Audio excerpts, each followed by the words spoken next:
What was my experiment? 1967. I put stem cells, which are embryonic cells, in a culture dish, but they were all from one parent cells, 3,000 cells, or 30,000 cells. And I said, I started with one cell in the petri dish, and then it divided and doubled and doubled and doubled. And after a week, I had 30,000 cells, but they're all genetically identical because they came from the same parent. Mm-hmm. So I say, okay, I got 30,000 genetically identical cells. I split them into 3 petri dishes, 10,000 in each dish. Okay, all cells are genetically identical. And I changed the chemistry of the culture medium. That's the environment that we grow cells in, culture medium, a fluid. And since I make it in the lab, I changed some of the chemistry. So I make 3 slightly different versions of the chemistry.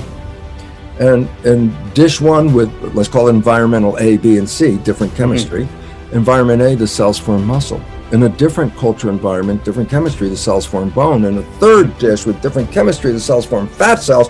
And then I have to look at this after teaching in the medical school, genes control life. And I'm saying, well, you apologize. What controls this? And the fact was they were all genetically identical. The only thing that was different was the chemistry of the culture medium. It's like, oh my God, it's the environment that the cells were in that controlled the genetics. I go, this is my new insight after teaching, and still while teaching, genes control life. It's like, no, they don't. Mm-hmm. And then I recognized, so now here's the jump that makes it most important to take the spiritual talk and bring it into the science world. Simply this: a human body is a skin-covered petri dish. Under your skin, 50 trillion cells. It's like a skin-covered dish. But you have the original culture medium, blood. Mm-hmm. And it's very important because there's 2 aspects of blood, and we'll probably talk about them. The one aspect is nutrition. That's what's in blood. And number 2 is information. Like what? Well, emotions are chemical hormones, all the different hormones, all the information from the brain coordinating all this. That's in the blood too. That's not nutrition. That's information. Okay? Yes. Now here's the point. A skin-covered petri dish with the original culture medium blood versus a plastic dish with the culture medium from the lab. I say, this is it. It doesn't make a difference if the cell is in a plastic dish or a skin-covered dish. Its fate is controlled by the chemistry of the culture medium in the body, the chemistry of the blood. Now, one last step, and then the picture has got a cap on it, and the picture is this. So, what chemistry should the brain put into the blood? And here's the answer. Whatever picture you hold in your mind, the brain translates that into complementary chemistry. Happy picture, scared picture, angry picture, different chemistry from each picture. The chemistry goes into the blood. Then what? That's the culture medium. Then what? I said, well, that's the story. The culture medium controlled the genetics. I say, and the chemistry is controlled by your consciousness. And all of a sudden it says what you are thinking is creating chemistry that is complementary to it. A good thought got different chemistry than a bad thought. Right. Love has a totally different chemistry than fear. Yep.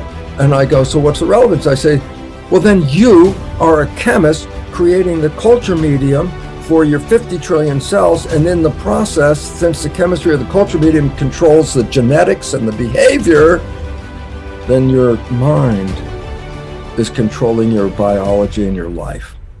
Change your mind, change your biology.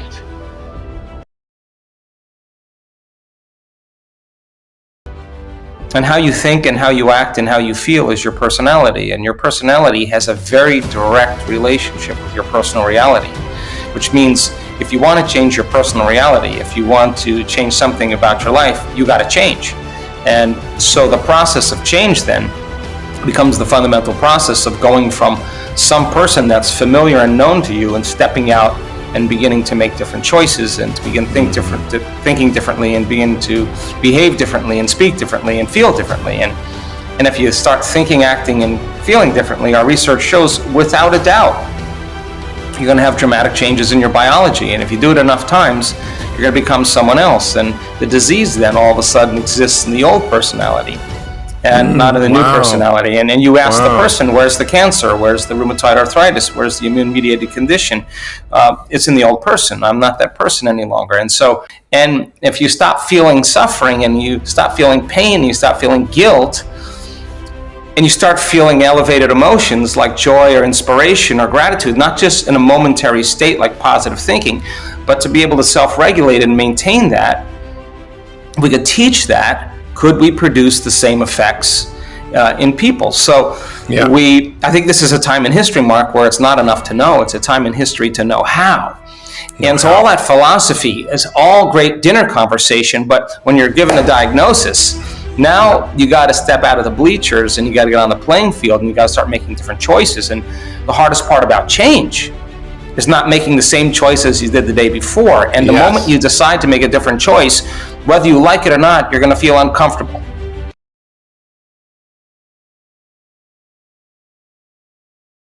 Most people, your brain is a record of the past. It's an artifact of everything you've learned and experienced to this moment. So most people wake up in the morning, if you think that your thoughts have something to do with your destiny, they start thinking about their problems. And those problems are just memories that are etched in their brain that are connected to certain people and objects and certain things at certain times and places. And the moment they start thinking about their problems, they're thinking in the past. Now, because every one of those problems has an emotion associated with them, the moment they start feeling unhappy or feeling sad, now their body's in the past, because thoughts are the language of the brain and feelings are the language of the body, and how we think and how we feel creates our state of being. Now, the problem is that the person thinks of the problem, feels the emotion, and that is a thought and a feeling. That's an image and an emotion. It's a stimulus and response, and that starts the conditioning process to get the body emotionally conditioned into the past. Now, here's the crazy part about that. The familiar past, emotionally, is producing dramatic effects on the body, because the body is so objective that it does not know the difference between the real life experience that's creating that emotion and the emotion that person is fabricating by thought or memory alone. The body's believing it's living in the same past experience 7 days a week, 365 days a year. And the problem with that is that the environment signals the gene. That's epigenetics. And the end product of an experience in the environment is an emotion. So the person is keeping the same gene regulated because the body's believing it's living in the same environmental conditions. So getting that person to step outside of that familiar known territory into the unknown, where there is uncertainty, and have them be comfortable there and begin to think about how they are going to think.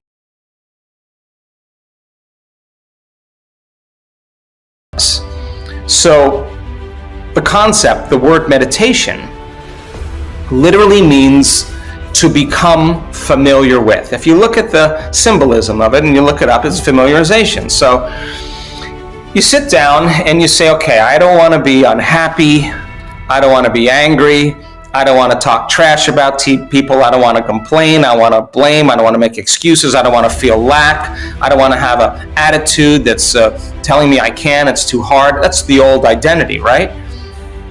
So the moment you start becoming conscious of those unconscious thoughts, the moment you become aware of your automatic habits and behaviors, the moment you can notice that this is actually guilt that you're feeling, or sadness or pain, the moment you can become conscious and familiar with those states of mind and body, if you keep becoming familiar with it, if you keep becoming conscious of it, you won't go unconscious. So sitting in a meditation to know thyself, most people all of a sudden, here comes the barrage of thoughts. Here comes the propensities and habits, and here comes the emotions. The body's saying, you normally complain at this time. What are you doing sitting with your eyes closed? Let's think of a reason why you can complain. And the body starts influencing the mind. So if you break it down to for a person to understand, how many times do we have to forget until we start remembering and keep remembering and stop forgetting? That's the process of change. So then you put a person in a meditation and they hear that voice, they hear that chatter, they want to get up and go to the bathroom, they want to check their cell phone, they want to feel angry. And instead of getting up and saying, I can't meditate, see, they're coming to the end of the known. So they want to go back to what's known, right? If you teach the person what to do, and you show them that on the other side of that is freedom, on the other side of that is joy, you got to become so conscious, and it takes a lot of awareness, it takes a lot of energy to sit with yourself long enough to disentangle from those programs. Now, we now know that it's a formula, that if you follow a formula, you will actually start pruning circuitry. You'll stop the conditioning process and move the body out of the past, and it starts liberating energy. And that's energy to heal with. That's energy to create a new life. That's energy to digest again. The body's no longer living in survival or living in emergency. And the majority of people's emotions then tend to be derived from the hormones of stress. And so that we started realizing that the arousal of the stress hormones, the rush of the chemistry, is actually tapping the body's resources. And the stronger the emotions we feel towards any problem or person in our life, the more we pay attention to them. And if where you place your attention is where you place your energy, then you're giving your power away to that person or problem. And if a person can learn to sit in the fire and say, it's not my boss, it's not my ex, it's not my job, it's not the pandemic, it's me. That this emotion isn't serving me because this emotion is the exact emotion that's pushing the genetic buttons that's creating disease. Okay, if I can keep practicing lowering the volume to that emotion, I'll keep taking my attention off that person or problem. And in a sense, the body starts moving back where? Into the present moment. It starts getting relaxed in the unknown. So we started teaching people the process, and by a person overcoming their past, not the trauma, just the emotion. They just have to work on breaking that conditioning process, because if you keep doing it over and over again, a habit is when the body becomes the mind. Now the servant, now the body's influencing the mind. So we teach a person then how to break that conditioning process. The body starts moving into the present moment. It's no longer in the same environmental condition, and then all of a sudden we start to see some pretty dramatic changes in people's health.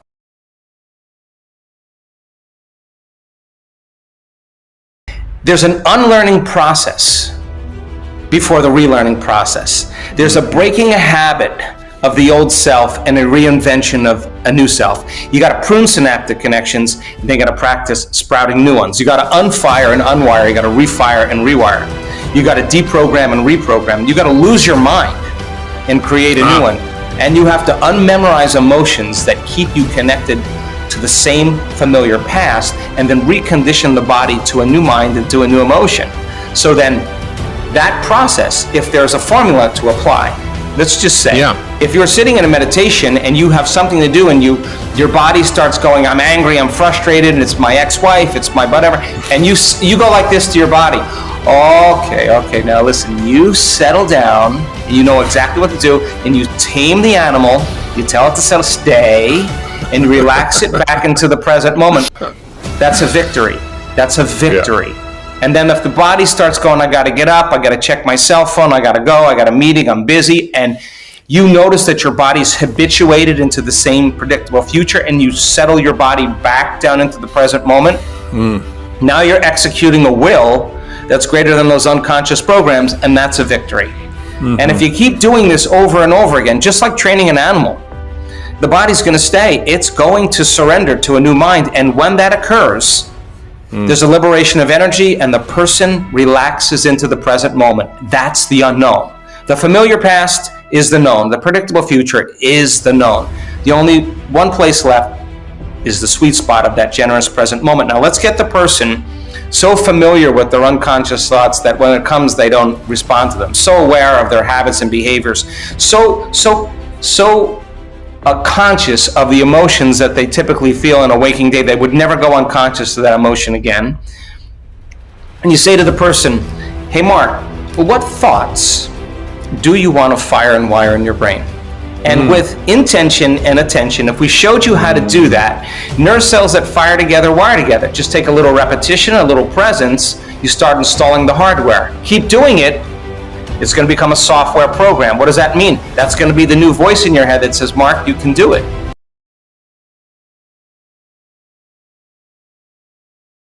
Now, here's the challenging part.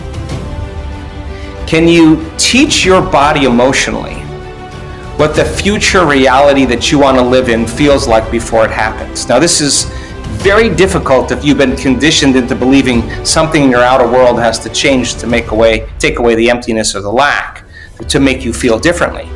This is saying, actually feel the emotion before it happens, and don't wait for the experience to occur. Teach your body what the feeling will be before it occurs, if the environment signals the gene, and the end product of an experience in the environment is an emotion, you're signaling the gene ahead of the environment, and genes make proteins, and proteins are responsible for the structure and function of your body, and the expression of proteins is the expression of life.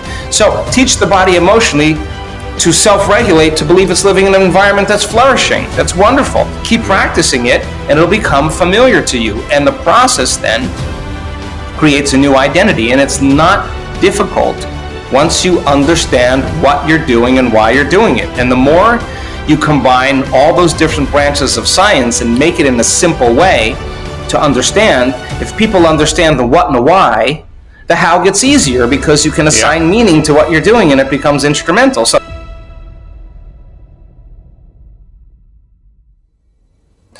meditation is not just to meditate and then get up and return back to the same person, flipping people off on the freeway and judging your partner. That's going back to the old self. Meditation is to prime the brain and body into a new state of being, right? And then maintain that modified state of mind and body your entire day. You got to be able to practice it with your eyes open, that no condition, no circumstance in your environment, no person, no thing, no craving in the body, no wrong choice. You got to be able to sustain that state. And if you can, get ready, because there's going to be changes in your outer world. That's the law. So when we started studying people that were healing in this work, that were diagnosed, a lot of them with immune-mediated conditions, Mark. Like autoimmune diseases and... Yeah, autoimmune diseases, from cancer to rheumatoid to everything in between. They noticed that when they started doing the meditations, their well-being came back, but their blood values and their markers never changed. And it occurred to them, my God, I have a great meditation, I feel amazing, but then when I get up, I return back to the same worrying person. Now I gotta step it up. I gotta make the changes with my eyes open. And when they started doing it with their eyes open, that's when we started seeing the blood values and everything changing. So in our retreats, you can sit as it and get really good at it, but then there's 4 types of meditation. There's a seated, there's a standing, there's a walking, and there's a laying down. And so if you're going to become that person you want to become, you better be able to practice doing it with your eyes open. So we teach people, 1,000, 1,500 people on a beach or in a park. It's really cool to watch. Everybody get that, open their hearts, get in that elevated state, and move into a new state of being. And then let's open our eyes, and now let's practice walking with our eyes open as that person. No different than rehearsing for a play, or rehearsing and becoming that person. And if you do it enough times, and a person understands that if they could really, how would I walk if I could heal my body in an hour? Who am I going to leave behind here, and who am I going to walk as? And a lot of people just hit it, and when they do, you see dramatic changes in their health, because they're actually embodying the energy of their future. So we practice sitting, we practice standing and walking, we practice laying down. We practice it all ways because we want the person to become that very person in 1 week. And if they do, our research shows there's dramatic biological markers that change.